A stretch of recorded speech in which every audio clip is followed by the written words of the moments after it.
আজি মই তোমাৰ পৰা এটা বস্তু বিচাৰিম দিবানে কি বস্তু দিম আকৌ কিয় নিদিম বস্তুটোৰ নাম কোৱা এতিয়াই অনলাইন অৰ্ডাৰ কৰি দিম সময় সময় সময় দিবানে তুমি কি কৈছা মই একো বুজি পোৱা নাই মা গৈ থকা সময় আকৌ মই তোমাক কেনেকৈ দিম ইয়াত বুজাবলৈ কি আছে তুমি মোক অলপ সময় দিব পাৰিবানে নাই সেইটো কোৱা দিছোৱে দেখোন সেইকাৰণে কলম্বিয়া নগৈ অসমতে আছো তাকো নিজৰ ঘৰত আৰু তোমাৰ সন্মুখত আৰু কিমান সময় দিব পাৰিবা কিমান সময় ধৰি লোৱা 6 মাহ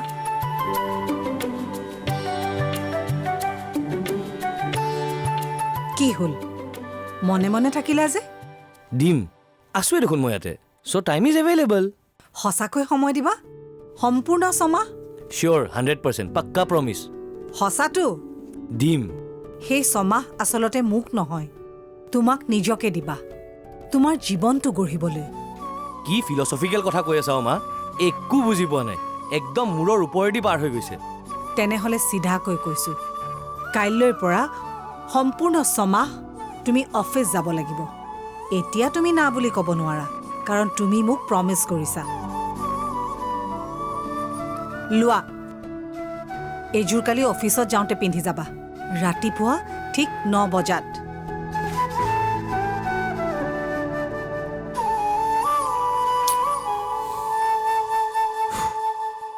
না না না না না না না না না না না না না না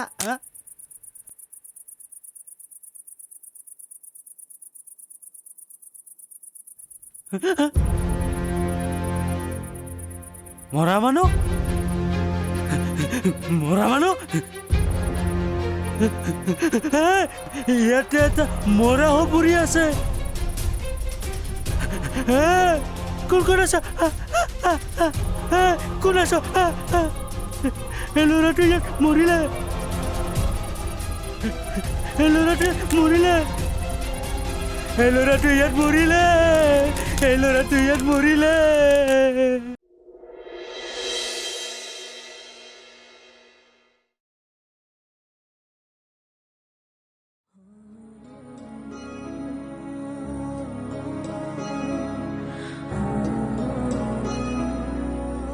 না জানো হুয়া বাহন না জানো বিসর্জন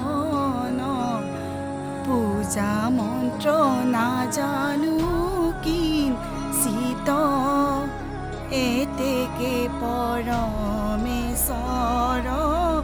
দাখ ভৈলু সর নত মূর গতি হাদিবে সীত রাম মূর গতি হাদিবে সীত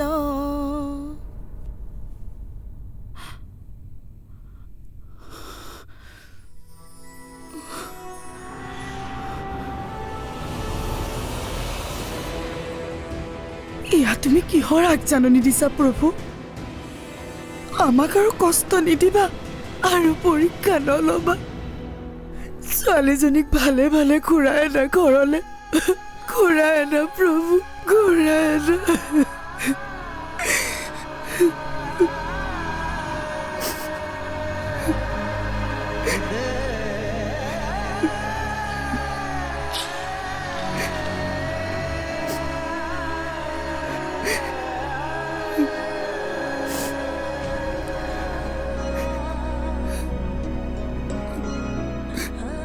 তুমিতো জানাই কালি ৰাতিৰ পৰা আমি কোনেও খাব শুব পৰা নাই তাই বা ক'ত আছে কি খাইছে তাইক কৃপা কৰা প্ৰভু তাইক কৃপা কৰা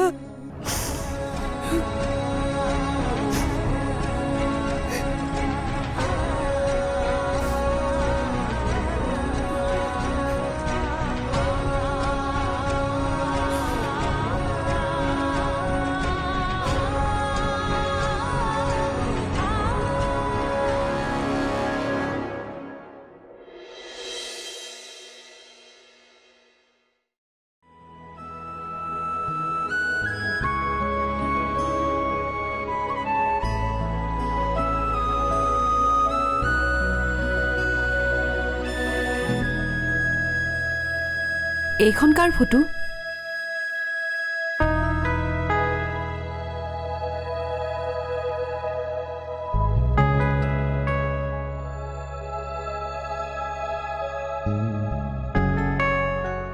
এইজন কোন আছিল জানা? আমাৰ ককাৰ ডাঙৰ ককাই। আমি তেওঁক ডাঙৰ ককা বুলিয়ে মাতিছিলোঁ। নাম গজেন্দ্ৰ বৰঠাকুৰ। ষ্ট্ৰং পাৰ্চনেলিটিৰ মানুহ আৰু ইমান অনেষ্ট আছিল তোমাক মই বুজাই ক'ব নোৱাৰোঁ। চৰকাৰী চাকৰি কৰিছিল, ভাল পোষ্টতো আছিল, কিন্তু এক পইচা ইফাল সিফাল কৰা নাছিল। একদম ক্লিন মানুহ। ডাঙৰ ককা যেতিয়াই বোলে পূজাত বহে সেই মন্ত্ৰ শুনিলে শুনিয়ে থাকিবলৈ মন যায়। গুড গুড সংস্কৃতৰ মন্ত্ৰ, একদম বোলে স্পষ্ট উচ্চাৰণ। কিন্তু কি কৰিবা, ভগৱানে তেখেতক সোনকালে লৈ গ'ল।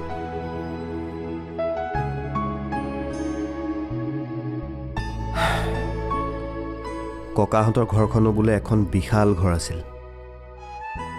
বাৰীখনত বোলে ফল মূলৰ গছেই ভৰি আছিল। সদায় গাঁৱৰ বহুত মানুহ আহ যাহ হৈছিল। মোৰ জন্মটো ইয়াতেই, সেয়েহে মইহে দেখা নাপালোঁ। আৰু আমাৰ আজু ককা কোন আছিল জানা? ফ্ৰীডম ফাইটাৰ, মহাত্মা গান্ধীৰ পৰম ভক্ত। যোৰহাটলৈ গ'লে বোলে তৰুণ ৰাম ফুকন, গোপীনাথ বৰদলৈৰ দৰে নেতাবোৰ তেওঁলোকৰ ঘৰতে থাকিছিল। বাহ, তোমালোকৰ বহুত ডাঙৰ ফেমিলি। ডাঙৰ নে সৰু নাজানো, কিন্তু সমাজত এটা পৰিচয় আছিল। কিন্তু তেনেকুৱা এখন ঘৰ এৰি ককা গুৱাহাটীলৈ কিয় গুচি আহিল? সেইটো এটা বেলেগ কাহিনী। বৰ ভূমিকম্পৰ কথা জানা নহয়? মানে 1950 চনৰ ভূমিকম্পৰ কথা শুনা নাই তুমি? ভাৰত স্বাধীন হোৱাৰ পাছত হোৱা সেই ভয়ংকৰ ভূমিকম্পয়ো হিলাব নোৱাৰা ককাহঁতৰ ঘৰখনক কিন্তু কলেৰাই শেষ কৰি পেলালে। সেই কলেৰাতে আইতাও ঢুকাই থাকিলে। দেউতা তেতিয়া বহুত সৰু। আইতা ঢুকোৱাৰ পিছত ককাই দেউতাক লৈ গুৱাহাটীলৈ গুচি আহিলে। অকল ককা আৰু দেউতা? অঁ, ককাই দেউতাক অকলে ডাঙৰ কৰিছিল।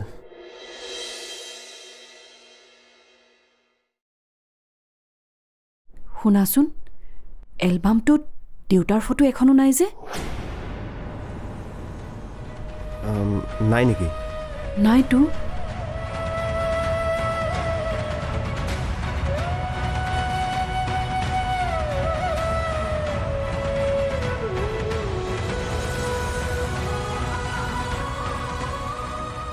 তুমিতো জানাই এটা ভয়ংকৰ এক্সিডেণ্টত দেউতা নোহোৱা হৈ গৈছিল। আৰু সেই ঘটনাটোত মা আৰু ককাই বহুত চক পাইছিল। আজিও দেউতাৰ কথা ওলালে মা আৰু ককাই দুখ পায়। সেইকাৰণে চাগে ফটোবোৰ ইয়াত ৰখা নাই, যাতে ককাই দেখা নাপায়। চ' ছেড। তথাপি দেউতাৰ মুখখন এবাৰ চাবলৈ মন গৈছে। যোৱা না ফটোখিনি আনাগৈ। মায়ে ক'ৰবাত থৈছে চাগে।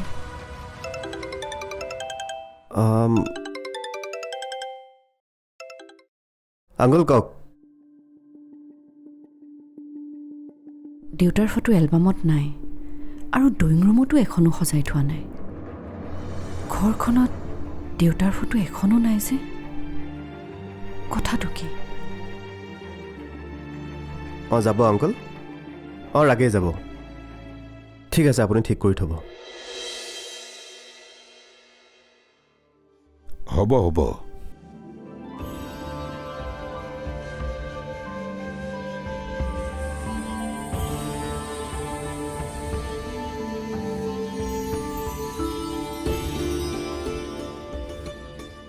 ৰাগক তুমি বুলিহে মনাব পাৰিলা।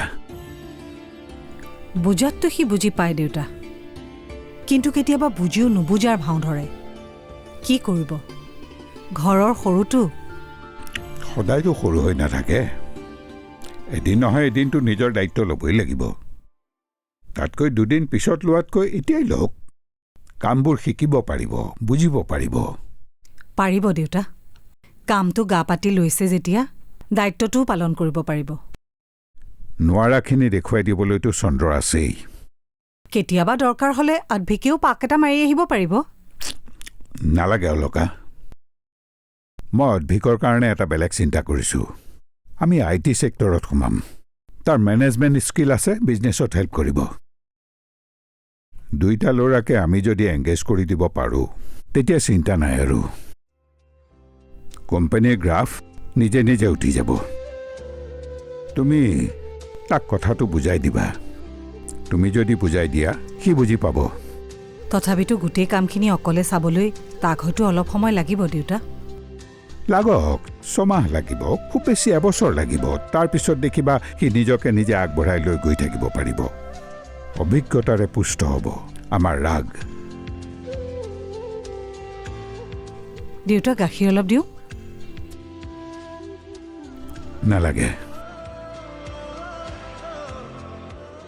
ঠিক আছে আংকল, বাই।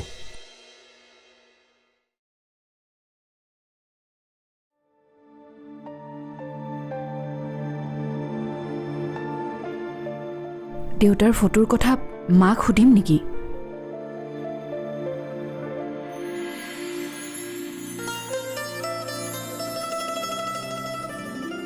নালাগে উপা।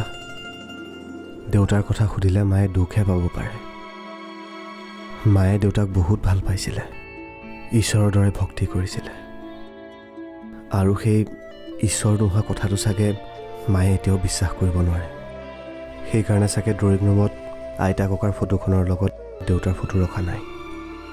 মই ভাবিছোঁহে, কথাটো কিন্তু আজিলৈকে মাক সোধা নাই। সৰুৰে পৰা যেনেদৰে দেখি আহিছোঁ তেনেকৈয়ে চলি আছে। আচলতে সঁচা কথা ক'বলৈ গ'লে দেউতাৰ কথা বিশেষ মোৰ মনত নাই। মোৰ তেতিয়া হাৰ্ডলি 4-5 বছৰ বয়স হ'ব। ৰাগটো একেবাৰে সৰু। কিমান যে মৰম কৰিছিলে দেউতাই, সেইবোৰ কথা মনত পৰিলে এতিয়া বৰ বেয়া লাগে। তেনেহ'লে মাৰ কেনেকুৱা লাগিব ভাবা? নালাগে বুজিছা? ইমান পুৰণি কথা এটা মনত পেলাই মাক দুখ দিব নালাগে, হ'ব?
নিহাল, ফোন লাগিছেনে?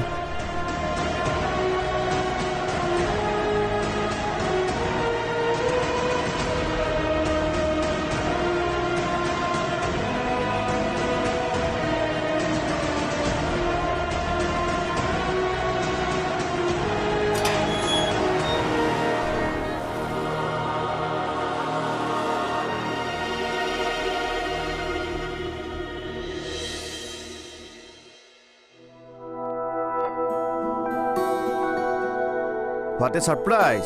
চুট বুটত যে। বাহ, মোক ফচাই এতিয়া মোকে কুৱেশ্যন। কি মই ফচালো তোক? কোম্পানীৰ নামত মোক কৰা ব্লেকমেইলিং আৰু কি? ককাই শুনিলে কি ভাবিব কচোন? অকল ককাৰ কথা ভাবিয়ে মই অফিচলৈ ওলাইছোঁ, নহ'লে তোৰ কথা কেয়াৰ কৰা মই মানুহ নহয়। আৰু মা? মা, ককা, এই ইম'চনেল বণ্ডিংবোৰে মোৰ চব সপোন ভাঙি থান বান কৰি পেলালে। ঘৰৰ কোম্পানীৰ দায়িত্ব ল'লে কাৰো সপোন ভাঙি নাযায়। মোৰ সপোন মোৰ কথা, মই কেতিয়াও কৰিম বুলি নভবা কাম এটা মোৰ ওপৰত জাপি দিলে নহ'ব নহয়। ঐ, লাহে লাহে ক। ককাই শুনিলে কিন্তু ডাঙৰ কথা হ'ব। তোৰ কাৰণে মোৰ চব শেষ হৈ গ'ল। বেয়া পাইছোঁ তোক।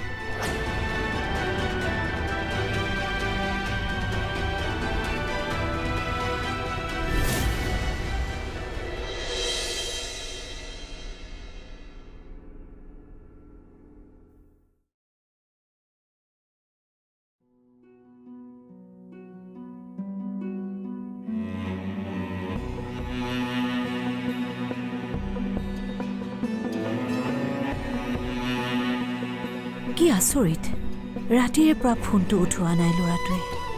ইমানকৈ বাজি আছে, তাৰ পিছতো ফোনটো উঠোৱা নাই। সিনো ইমানকৈ শুইছেনে নে কিবা বিপদত পৰিছে?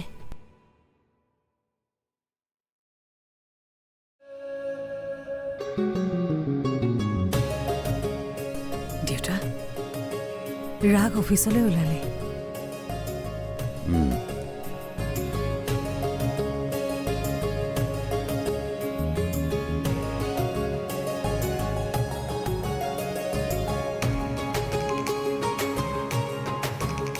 নিপেন, বাইদেউ চাওঁ লৈ আহাচোন। ঠিক আছে বাইদেউ